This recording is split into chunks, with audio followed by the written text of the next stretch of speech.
It's a tradition that goes back for so many years. To some, it's the most important day of the year. It's the opening of the firearm deer season, and it's just 2 days away. We'll talk about that and more. It all starts right now. From TV6, this is the Ryan Report. Now, here's your host, Don Ryan. Well, good morning. I hope your Sunday is off to a good start. You know, at this moment, some are still sleeping and dreaming of a successful deer hunt. Others are already awake, getting organized to head for camp. How successful will they be? Well, no one knows for sure, but our guest this morning most likely has some thoughts on the outlook for this season. Craig Albright graduated from Michigan State University with a bachelor's degree in wildlife biology in 1982 and received a master's degree in wildlife ecology from the University of Wisconsin in 1985. He was employed as Indiana's deer management biologist starting in 1986 and joined the Michigan Department of Natural Resources in 1990. Since 2011, he has been the Wildlife Division Field Operations Manager for a portion of the Upper Peninsula. Craig, welcome to the Ryan Report. Thank you, Don. It's nice to be here. Nice to have you with us. You're actually a UP native, aren't you? Right, yes. I graduated from Escanaba High School and got my interest in wildlife management right here in the Upper Peninsula, and had to take that long circuit down to Indiana to get my start, but eventually got back home. Okay. Did you know fairly early on that this is the kind of work you wanted to do? I think so. I really liked hunting and fishing when I was growing up as a boy. And then when I got into high school, I really liked biology, and that seemed to be a nice pairing of the two interests. Let's talk about what you're doing now. What are your responsibilities as the manager? As a field manager, well, I started out being one of the field biologists in Escanaba for about 21 years, where we'd work on population surveys of deer and ruffed grouse and other animals, and also habitat management. Now, as a field operations manager, I support other staff, the other wildlife biologists and technicians, trying to help set priorities and make sure we do the best work possible for managing wildlife. Let's talk about the deer season. And I know this is going to vary from area to area, but big picture, what's the outlook for this season? Well, probably if we had to choose one word, it would be challenging. Challenging. It's Okay. going to be another challenging year. As you mentioned, some places will be better than others.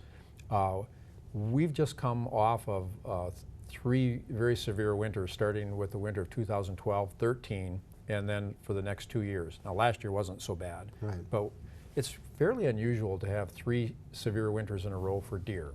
And by severe, I mean winters that kind of start early with lots of snow in November or end late with that snow persisting into April and May.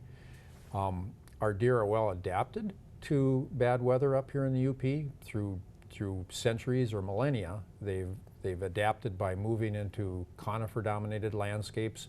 Most people will know them as deer yards, and they kind of go into a semi-hibernation state during the middle of the wintertime by gearing down their respiration rate, their heart rate.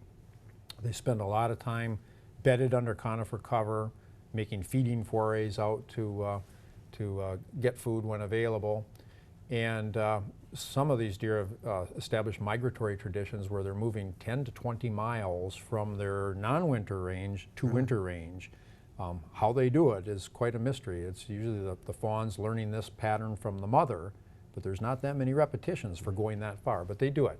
So our deer are well adapted, but if we get one of those winters where we just get snow coming early, staying late, being 12, 18, 24 inches on the level, and then couple that with some of these winters where we're getting -10 to -20 degree overnight temperatures, it's really difficult for deer to make it through a 5-month season in good shape. And I don't recall the numbers, but I do recall they were pretty staggering, the number of deer that probably were lost during those years. Yes, when you go back to 1995, 96, and 96, 97, we were actually doing formal dead deer searches at the time, and it was probably in the range of 100,000 deer perishing during those winters. Now, we had far more deer on the landscape, but it's probably not uncommon in a bad winter to lose 15, 20% of the deer population. And the deer that we found that really suffer the worst are the fawns. Here in the Upper Peninsula, the fawns are born generally in late May or early June, and that puts them at about 6 months of age by the time winter hits in December. These fawns have not yet completed their skeletal growth. They're still developing, so they can't lay on the fat reserves like adult deer can. They try, they put on a little fat, but fawns are not going to have that whole back rump area covered with this thick fat that you'll see on a buck that you harvest, when the internal organs are not going to have as much fat. So when we get into several months of harsh winter, they burn their fat reserves faster than adult deer, and eventually a lot of them will succumb to basically starvation at that point in time. Okay. Did this past winter help at all? I mean, yeah, I think it did, Don. This was not as bad. And this will set the stage for recovery as long as we don't get hammered again. And some people are worried because we're in another cycle here where they're forecasting the possibility of some pretty rough weather following the, I guess they call it the La Nina weather pattern now. So we'll have to see. But a lot of the hunters that are bow hunting now are reporting more fawns on the landscape, which is a good thing. That's a start. And the important thing is to get the does coming through the winter in good shape so that they produce well. Not only do we lose lots of little fawns during a harsh winter, but if it's too bad, adult does in their last trimester of pregnancy can be in such bad condition that they give birth to low birth weight fawns. Instead of those fawns being born at 6 to 8 pounds where they're thrifty and they can stand up and nurse and follow the mother, they're born at 4 to 6 pounds and they're frail. They may not even bond with the doe and vice versa. Okay. They may be abandoned, they might be aborted when they're not full term, and you can lose a substantial part of the reproduction just because the does are in such a poor state. Well, this nice fall we're having, and I realize it won't affect the deer herd size, but will it affect where deer are located? Does it change their movements, do you think? It should, yeah, especially if this continues into November and farther into November and into December. If they can stay out on what we call summer range longer, that's all the better. If they can be in oak forest and eating acorns off the ground or beech nuts, maybe into some of these old apple orchards where they're getting apples, and especially if they can keep eating forbs and grasses that are in forest clearings, that'll help them get through the winter better rather than us having, like, I think it was the winter of 2014 where, remember, people couldn't even get into their camps. Right. We had a massive snowstorm in early November. All the food supplies are covered, and that makes it really rough. Okay. We've got to take a break. Back with more on the Ryan Report in just 2 minutes.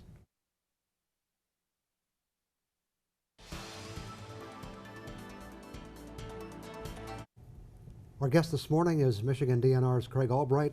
You know, in the first segment, we kind of talked about how we got to where we are with the deer issue problems, and particularly in the Upper Peninsula. What actions have been taken to try to deal with these issues? What is the department focusing on to try to get us back to where we'd like to be? Right. Don, we got like a two-pronged approach to this. One deals with population harvest recommendations, and the other one habitat. So when we got through that second hard winter in a row, 2013-14, we knew we were on a downhill slope with the deer herd, and that we really needed to take some actions to arrest how many antlerless deer were being harvested, because the female segment, of course, is the reproductive segment. Right. Bucks can breed with several does, so they're not as important when it comes to the reproductive fitness of the herd, but by taking adult does, we were further exacerbating a condition that was not so good. So that year, we made a recommendation to the Natural Resources Commission that we really reduce the number of antlerless deer licenses available in the peninsula. And it's worth pointing out that the Natural Resources Commission, a 7-member board appointed by the governor, has the legislatively mandated authority to determine method and manner of take of game animals. Okay. They're the trustees of our wildlife resources. Wildlife Division DNR employees are trust managers, if you will, where we study the herd, make recommendations to the NRC, and then they can choose to carry forward regulations. And that year they decided to go with a reduction in antlerless licenses. We've got 22 deer management units across the UP with license quotas for antlerless deer, meaning does or fawns. And we drastically reduced availability to only 3 units having licenses available for 2014 through 16. And those were all in the south central UP where we have agriculture and it's the banana belt, Right. and we don't have such harsh winters. And we reduced the number of licenses available from almost 19,000 to 7,000 and made them available only for private land, not public land. The idea being we still wanted farm operators to have a tool to be able to control crop damage in that farm belt area. And because deer populations hold out better down there, we wanted to give hunters the ability to bypass a young buck if they wish to, but still get venison for the freezer without hurting the herd. In the other parts of the UP, the big snow belt areas, we thought we don't want to be adding on additional mortality of adult does right now. The other thing that we did that's really new, as far as deer management goes, is we curtailed the ability to take an antlerless deer with a bow and arrow unless you had one of these special licenses. And I know that's been a big issue with a lot of bow hunters, that the fact that they cannot take a... Probably, because I don't even know how far back you'd have to go. Decades and decades, it has always been allowable to take an antlerless deer with your bow and arrow. In this day and age, it would be with your regular license or combo license. But in a lot of the deer management units, the thought was, we probably can't even withstand that degree of antlerless harvest at this point in time if we want the herds to resurge. So the NRC did pass a rule, and we're in a second year of it now, where it's bucks only in archery season unless you have an antlerless license from one of those 3 units. That will be reevaluated during this next regulation cycle. And how are we doing in habitat improvement? Habitat-wise, we've really tried to gear up and focus on the deer wintering complexes or deer yards. We have management plans written now for about 40 of the mapped wintering areas. We remapped all the deer wintering complexes in 2013 through flights during the wintertime and through ground reconnaissance so that we have up-to-date maps of where deer are at. And what we're trying to do is preserve the conifer shelter and enhance it. Cedar, hemlock, spruce, balsam fir, white pine, all those conifer trees that intercept snow, block wind. These are the areas that deer have to retract into during a severe winter. So we want to make sure that we're not hurting that cover, maybe enhancing it through planting or through silviculture. And secondly, trying to create food supplies for deer in the way of hardwood browse by managing intensively the hardwood forests that are around the deer complexes. And so we're making progress in getting this accomplished? Yes, we are. We're fully staffed, as we were just speaking about, in the wildlife division in the UP. We've got 7 area wildlife biologists paired with 7 wildlife technicians across every forest unit. We've not been this good in years and years. And we've got ample budgets now from the Deer Range Improvement Program. And from help from sportsmen's clubs and partnerships, people want to help out, providing money and time, and really trying to create good shelter and food conditions, and also working with private landowners, because only 20% of our deer complexes are on state forest land. Okay. I've got some more questions for you, but we have to take a break. Back with more on the Ryan Report in just a couple of minutes.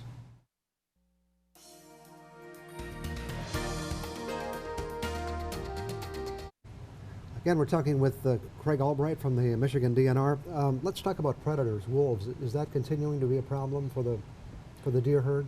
Well, a lot of sportsmen, point fingers at predators, and indeed we have a full suite of predatory species in the UP, and many of them do consume deer. That's very true. We've got gray wolves, probably about 650 roaming the UP now. We have coyotes. And they were not native to the eastern North American landscape, believe it or not, back at the time of settlement, but they're well established now. Black bears will occasionally take fawns, and bobcats will occasionally take deer. So they can have an impact. They're part of the puzzle of managing a deer herd.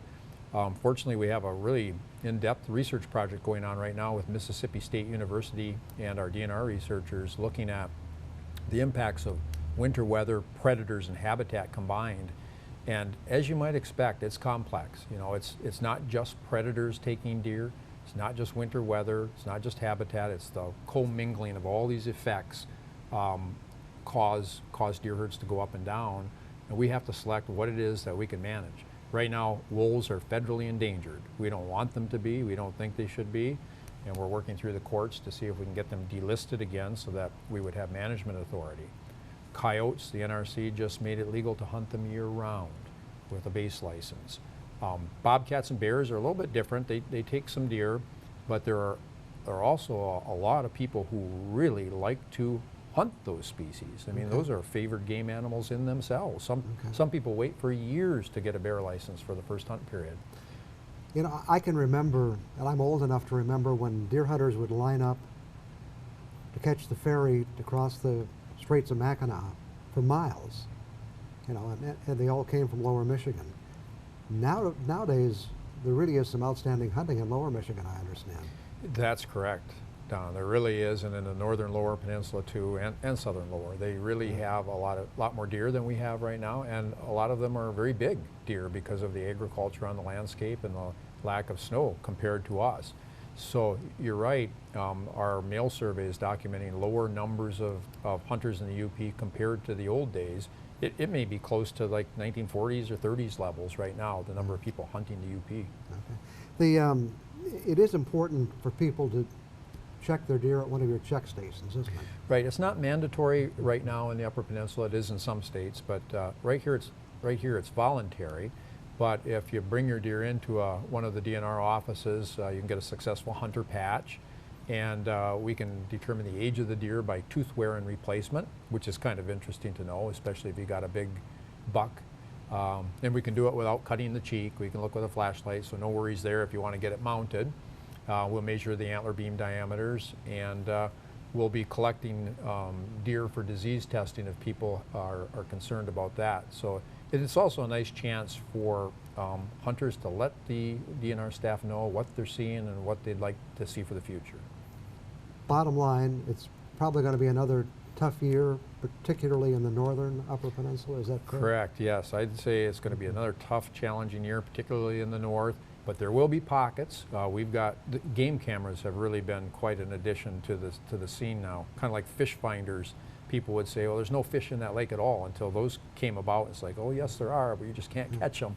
These game cameras are even finding in places like northern Marquette County some really nice bucks on these trail cams. So there'll be deer out there. It's just going to be a little bit more work. We only have a minute or two left. Anything else on your agenda at this time? Well, one of the things that hunters might be interested in knowing about is that we're going to be surveying our moose population again. Okay. Moose were introduced from Algonquin Provincial Park in 1985 and 87, and they've mostly been thriving around the Marquette, Baraga, Houghton, Iron County area.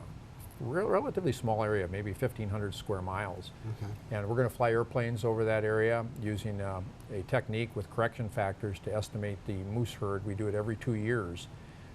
We were hoping that we'd have a huntable population by the year 2000 when we introduced them. It hasn't worked out that way. No. In fact, moose are not doing well in places like Minnesota and Michigan and other places. We had quite a decline the last time we did a survey. It'll be interesting to see whether it's stabilized or if we're still on a downward slope. Be interesting to hear those results. Thanks for coming in this morning. Appreciate it very much.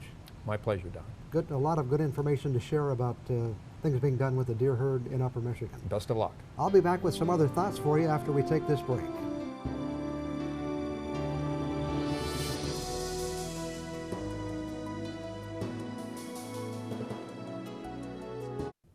You know, computers have impacted our lives in many ways, and one thing that I find interesting is the unbelievable amount of statistics that are available to sportscasters as they offer their commentary during games.